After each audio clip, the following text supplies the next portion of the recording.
আর অনেকেই বলেছে প্রচুর পরিমাণে ত্রাণ নিয়ে গেছে। আমরা জানি না ত্রাণগুলো কোথায় গিয়েছে। আমরা কিন্তু 4 দিন না খেয়ে ওই প্রাইমারি স্কুলের ছাদের উপরেই ছিলাম। এরপর আমরা সবাই মিলে ঠিক করি যেভাবেই হোক এখান থেকে আমাদের বেরোতে হবে, খাবার সংরক্ষণ করতে হবে, না হলে আমরা বাঁচতে পারবো না।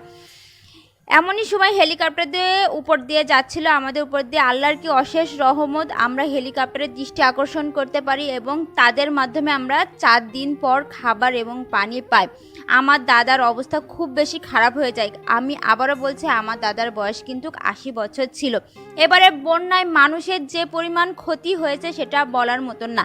যেহেতু আমাদের সংসারটা শুধুমাত্র কৃষি জমির উপর নির্ভরশীল, আমাদের কৃষি সব কিছু শেষ হয়ে গিয়েছে। তার থেকেও বড় কথা, আমরা 4টে দিন না খেয়ে অনাহারে অনাদারে ছিলাম।